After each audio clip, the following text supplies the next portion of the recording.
Alright, hello everyone and welcome back to my Fallout 4 Mod Spotlight series, where today we are having a look at yet another wonderful mod, this time in the form of CROSS PlasRail, which is being made by user Nero, who we actually have looked at a couple of Nero's mods in the past, all of which have been very good, very high quality. This one is certainly no exception, and what this glorious little piece of work does look to add into the game is this, an attempt to try and bring some lore-friendly Chinese plasma weaponry into the game.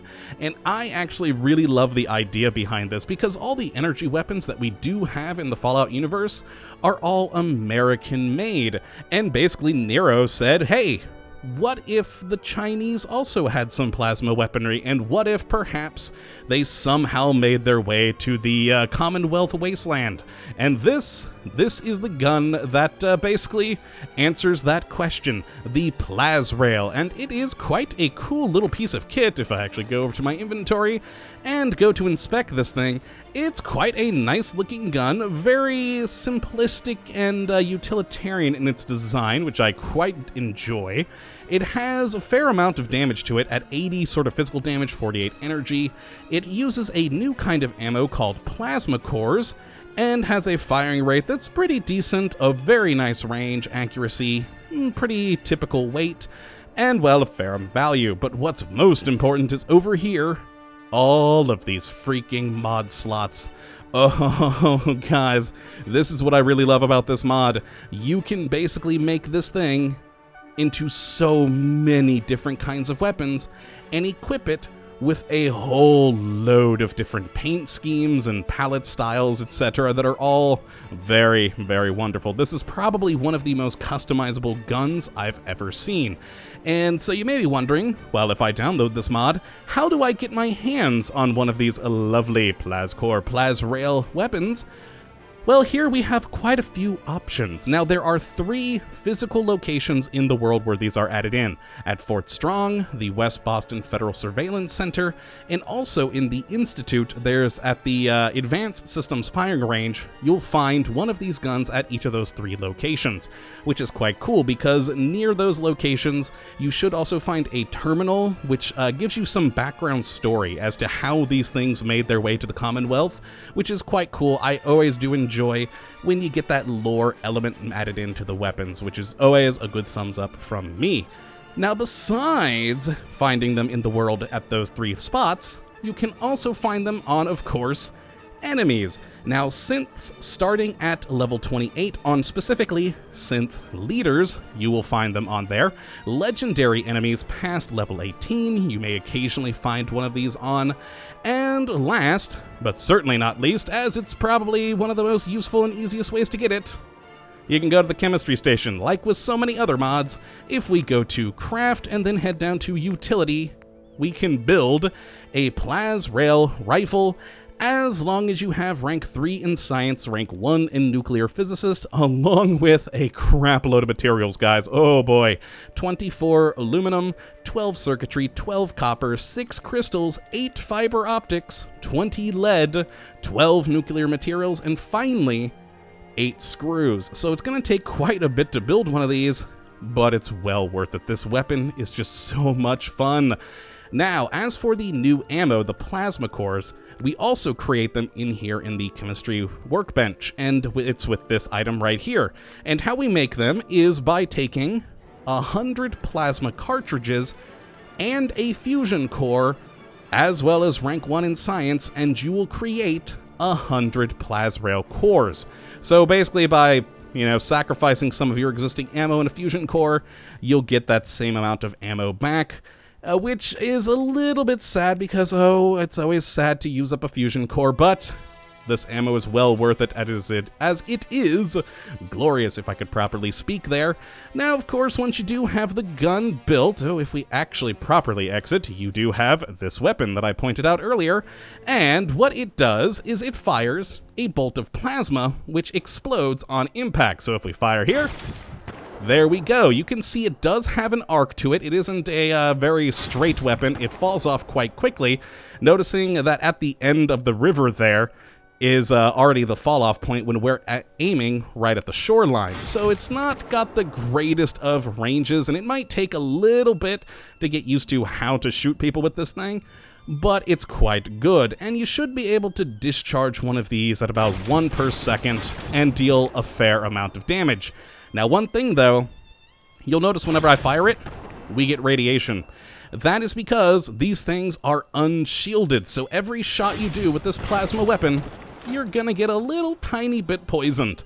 But, again, I mean, that works out well. It's, just sort of a balancing element to this weapon. You gotta have the good with the bad.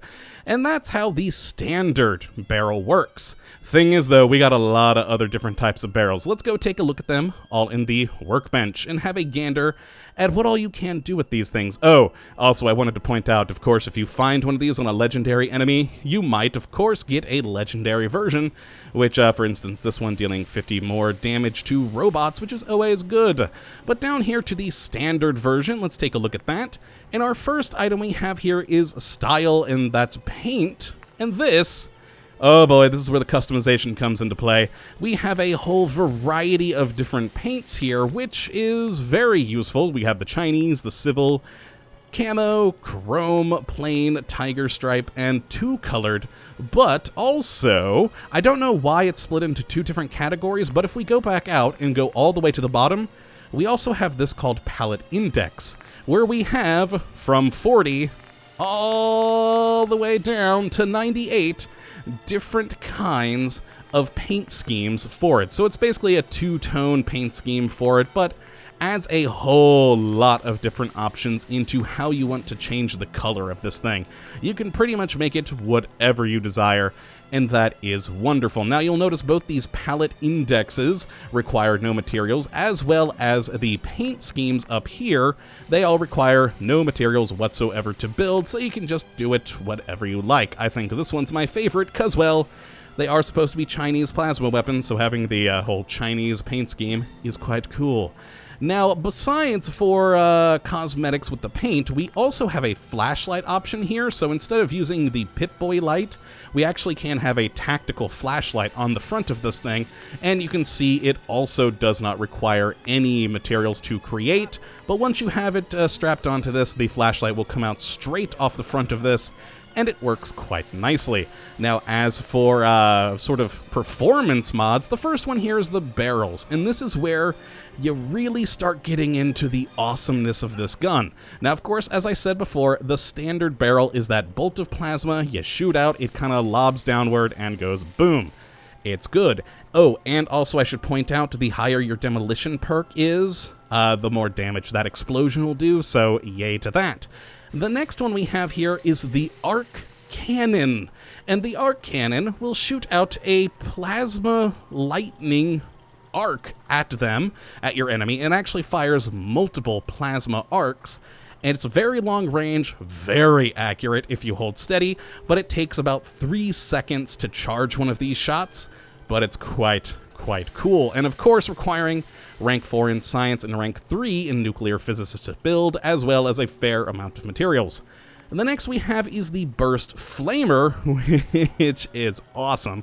Basically imagine a flamethrower like normally in the game, but that's long range. It fires a single burst of plasma flame, igniting anything that it comes in contact with, and it can fire quite a long ways, far longer than the typical flamer, and it takes about 2 seconds per shot to actually use.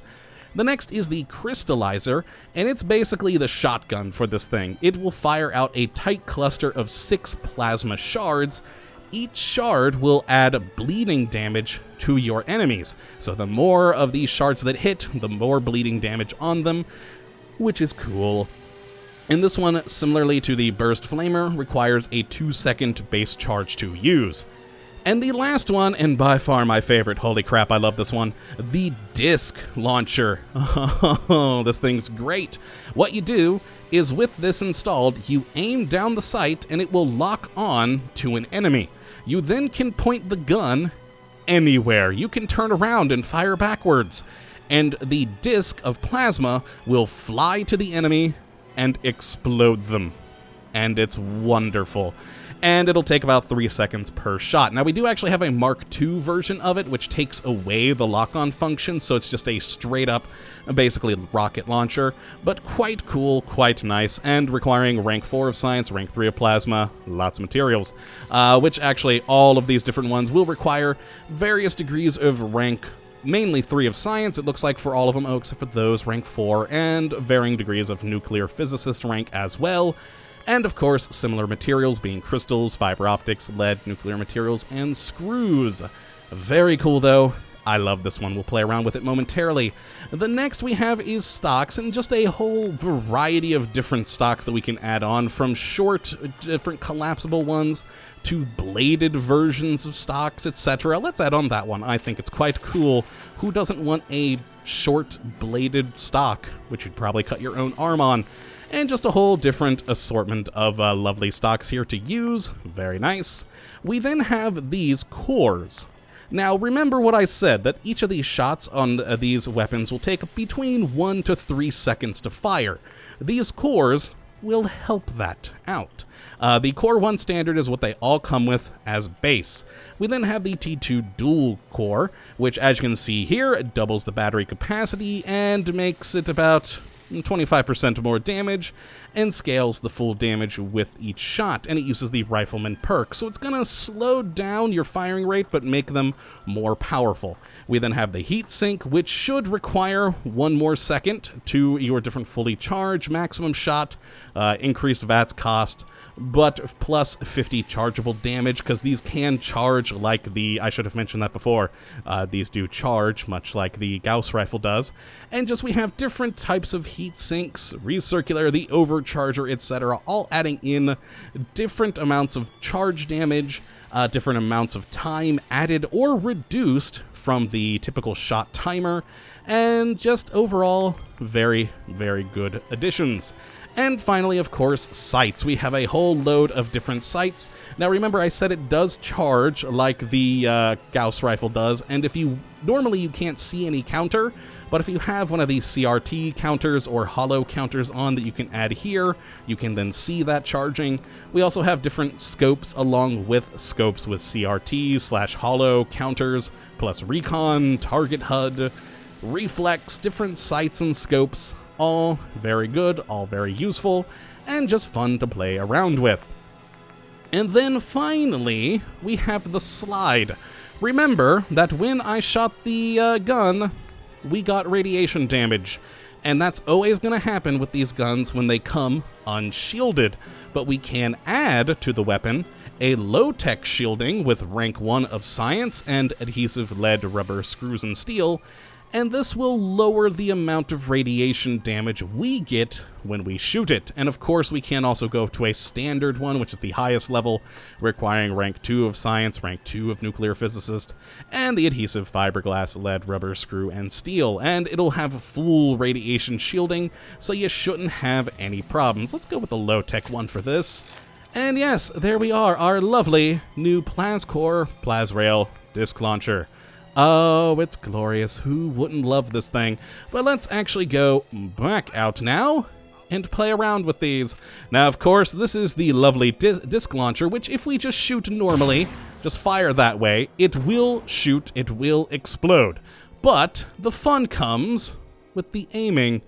Oh, where's that dog across the shore? He's normally over there whenever I load up the save file. Is he gone? I don't see him today. Oh, there he is.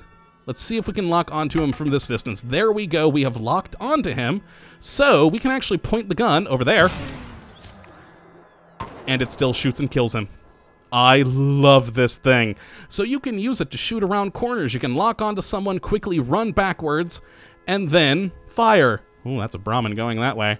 Which is so cool. So the shots can go around corners, you can arc them over enemy cover, etc. It's just useful. And of course, if you are in a major firefight, you can just shoot them from the hip as so. But it works the best when using the aiming. Quite cool, quite nice, and of course, looks very sexy. Who wouldn't want that weapon It's just beautiful. Now, let's look at some of the other kinds. We have the flamer version, which, remember, functions similarly to a flamer, but of course, plasma. So we can shoot that, and it has a pretty decent range on it, and there you can actually see we have that hollow counter right there with the charge on it, so that we can, as you can see, it going down each time we fire, and we can light up stuff from a pretty decent range away. It's quite nice. And again, a sexy weapon. Now, on to the next weapon. We'll take a look at the crystal one next. I think this is quite nice. There we go. We have the civil paint scheme on this one. It is just gorgeous. Let's actually take a look at this thing first. I love the look of this baby. Oh, yeah. Oh, yeah, that's a good gun. And, of course, it fires arcs, or crystals, rather, of plasma.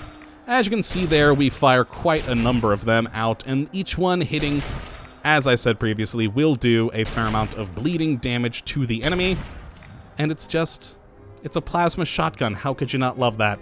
And finally, we have the plasma arc one, which, again, very sexy. Oh, yeah, look at that gun. It is just beautiful. And this one fires a lovely plasma lightning arc. There's a robot in the distance. Boom! That's actually not far enough range for them, but we've now targeted them, all three of them. Let's get out you. So it looks like the plasma arc one isn't exactly the best for it, but if we fire those that way... Oh no, he hasn't physically locked onto it himself yet. Come on, come on. We do got to get a little bit closer for this locking on. I think I may have that one. Nope, still not locked on. Well, oh well, just fire straight at him then. I do love this thing. I think it might be that it's getting confused with the recon sensor that we had on the other. I hadn't actually tried that before, of switching between the recon sensor and this particular one. Intriguing, intriguing. But a fun note nonetheless, and, well, it's just fun to shoot at these guys anyways with this thing, because it explodes on contact. Oh, it's glorious. But yes, that is gonna be it, really, for this episode. That's really all to show you on these lovely guns. Oh, there's one guy I haven't targeted yet. Come on. Come on, take. Got him. There we go. Oh, and he's dead. Oh, no, he's actually not dead quite yet. Oh, yeah, I think he is dead now. Oh, there we go. Now we are getting the lock-on. Beautiful, beautiful. Oh, God, I love that lock-on. Yeah, it seems to get confused with the recon sensor. But oh well, we can, as I said, just still hip-fire shoot this thing, and it works beautifully. But that is going to be it for this particular episode. If you would like to try out this mod for yourself, which I definitely would say to go and do, you can take a look at the link in the description, as always. And if you are one of those folks who likes using Bethesda.net, it is not on Bethesda.net yet, but Nero has added a lot of his other mods onto the Bethesda.net site, so it will probably be there eventually. And for those of you using consoles, Nero has started to convert some of his mods over to the Xbox One, so it may come there eventually, though who knows when. You'll probably have to wait a while. But yes, for now, if you're using the Nexus and on PC, you can get your hands on this, and it is just glorious. Go have a look, have some fun. That's going to be it, folks. I hope you all have enjoyed and that you do come back for the next, but until that time, thank you for watching, and as always, have a good one.